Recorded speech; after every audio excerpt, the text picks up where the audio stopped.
Assalamualaikum warahmatullahi wabarakatuh, sobat-sobat semuanya. Pada video ini kita akan berbagi pengalaman, yaitu memberikan review jujur terkait tentang Toyota Rush GR Sport. Nah, ini berdasarkan dari pengalaman pribadi, tentunya nanti akan bisa menjadi referensi bagi teman-teman yang mungkin berkeinginan untuk membeli mobil yang serupa ya. Nah, di sini banyak sekali keunggulannya yang saya rasakan sendiri, namun demikian juga terdapat beberapa yang mungkin agak kurang serk ya. Nah, kira-kira bagaimana informasi selengkapnya? Silahkan simak video ini sampai selesai. Teman-teman, jadi di sini untuk mobil kita ini dulu itu kita belinya pada bulan Januari ya, tahun 2024. Nah, tentunya kalau misalkan sekarang ini kurang lebihnya itu ya setahun lebih ya. Sekarang itu kan bulan apa, Mei ya. Malah di sini 1 tahun lebih dan lebih 5 bulanan teman-teman ya.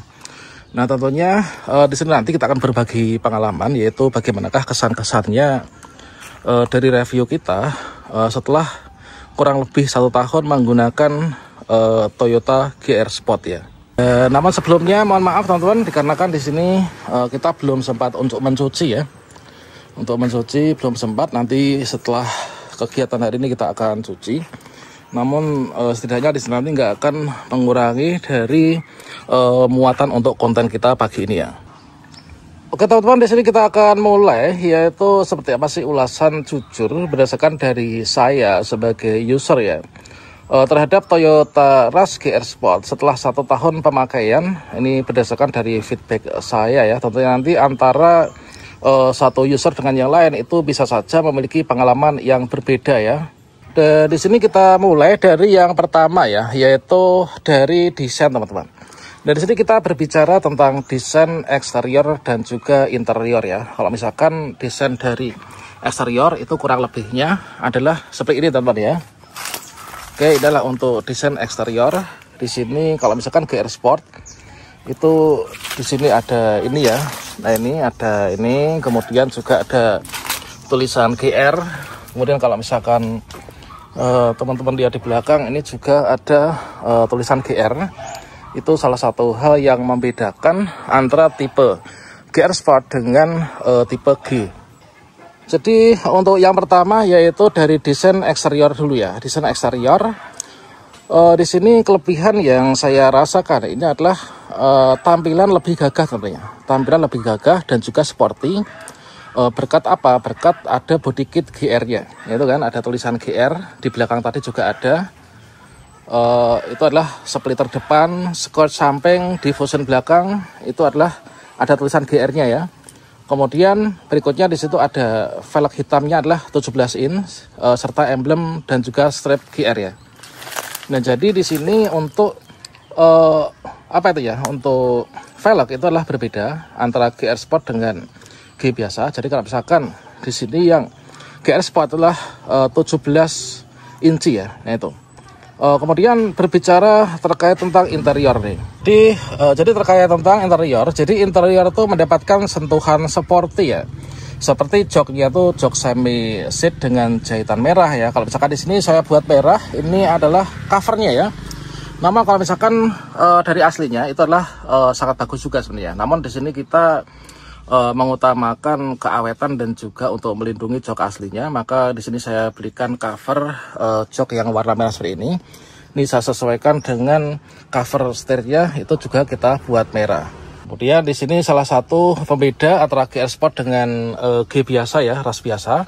Ini ada emblem tulisan GR ya. Ini ada GR, ini penanda GR Sport tipe tertinggi. Kemudian di bagian start ini juga ada GR-nya. Nah itu ya. Itu adalah ada GR-nya di steering wheel berpola GR dan juga aksen hitam pada dashboard ya ini. Jadi aksen hitam pada dashboard. Kemudian pilihan warna 2 ton ya. Ini adalah teman-teman bisa milih hitam ataupun juga putih. Ini tentunya memberikan kesan yaitu premium teman-teman ya. Kemudian dari interior ini tentunya di sini berdasarkan dari pengalaman pribadi ya, ini juga terdapat agak sedikit kekurangan ya kalau misalkan menurut saya nih. Yaitu diantaranya material interior itu masih didominasi oleh plastik keras ya. Ini terutama pada bagian pintu dan juga dashboard bawah itu adalah juga masih menggunakan plastik keras sebenarnya. Kemudian untuk body kit itu rentan lecet ya atau retak saat melewati jalan yang bergelombang. Tentunya kalau misalkan teman-teman mengetahui salah satu kelemahan itu, maka di sini kita bisa lebih berhati-hati ya. Apalagi juga teman-teman di sini kalau misalkan parkir sembarangan ya, kalau misalkan pas parkir itu juga harus berhati-hati karena untuk body kitnya itu adalah seperti itu. Nah, iya. Dan berikutnya untuk performa dan juga handling teman-teman ya. Untuk performa dan juga handling, untuk kelebihannya yaitu untuk suspensi ya. Suspensi lebih kaku dibandingkan dengan ras reguler. Dan itu membuat handling lebih stabil di tikungan teman-teman ya. Jadi meskipun agak lebih kaku, namun di sini tentunya ada keuntungan sendiri ya yang dirahasiakan. Kemudian untuk ground clearance itu tetap tinggi ya, yaitu ada 220 mm. Jadi di sini sangat tinggi banget ya, ada 220 mm untuk ground clearance-nya. Dengan kondisi seperti ini tentunya sangat cocok untuk jalan kota ataupun juga jalan kampung yang berpasir ya. Nah ini kebetulan saya rumahnya pegunungan, ini sangat cocok ya menggunakan ini. Kemudian untuk response steer itu lebih ringan ya untuk ukuran SUV 7 seater. Jadi untuk Toyota Rush GR Sport ini adalah 7 seater ya. Meskipun demikian untuk response steer-nya itu lebih ringan teman-teman ya. Itu lebih ringan. Namun di sini untuk kekurangannya apa? Untuk kekurangannya yaitu tentunya untuk mesin itu adalah sama dengan Rush GR Rush reguler ya. Jadi memang di sini antara Rush GR Sport dan juga Rush tipe G atau reguler itu adalah sama, yaitu 1,5L 2NR VE ya, 104 PS 136 Nm. Dan ini terasa kurang bertenaga ya, apalagi jika muatannya penuh atau ditanjakan teman-teman ya. Itu. Kemudian untuk transmisi di sini ada 4 speed otomatis ya, terasa jadul dan juga boros jalan tol. Namun kalau misalkan di sini saya menggunakan yang manual, ini karena saya rumahnya di pegunungan, maka saya pilih saja yang manual ya. Toyota Rush ini adalah merupakan mobil yang masih menggunakan penggerak roda belakang ya. Berbeda dengan mobil-mobil yang sekarang itu kan menggunakan penggerak depan nih. Namun kalau misalkan di sini masih menggunakan penggerak belakang.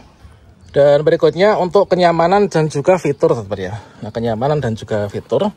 Untuk kelebihannya itu adalah tentunya kabin ya. Nah, kabin ada 7 seater. Kabin luas dengan kapasitas 7 penumpang. Ini cocok untuk keluarga ya. Kemudian fitur cukup lengkap yaitu 360 kamera head unit 9 inci dengan Apple CarPlay, audio Android Auto ataupun juga Toyota Safety Sense. Inilah untuk di lantai depannya. Kemudian jok empuk dan juga ada penyangga pinggangnya ya. Jadi setelah untuk penyangga pinggang ini seluruh jok ini ada. Tentunya di sini nanti menimbulkan kenyamanan ya untuk perjalanan apalagi yang jarak jauh teman-teman. Namun demikian untuk kekurangannya apa? Kekurangannya ini adalah yang pertama, insulasi suaranya ini tergolong kurang baik ya. Di antaranya kebisikan mesin dan angin itu jelas terdengar di kecepatan 80 km per jam. Makanya di sini kita tutupi dengan dengan musik ya, biasanya itulah seperti itu. Nah ini kemudian AC kurang cepat mendingin, ini terutama di daerah panas ya. Makanya di sini ada fitur otomatis untuk menyalakan AC-nya.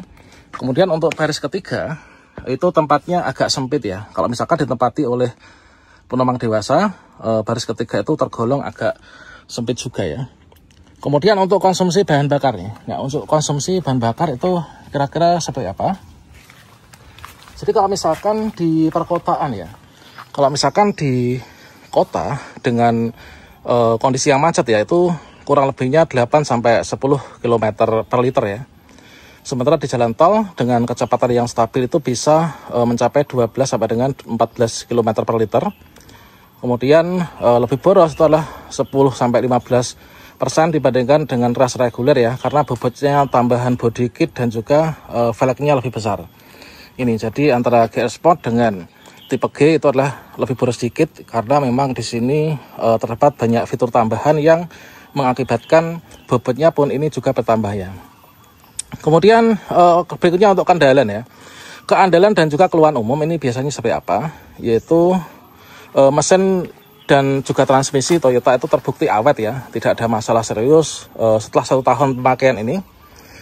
Kemudian fitur elektronik seperti kamera 360 ini jarang error teman-teman ya. Nah, itu.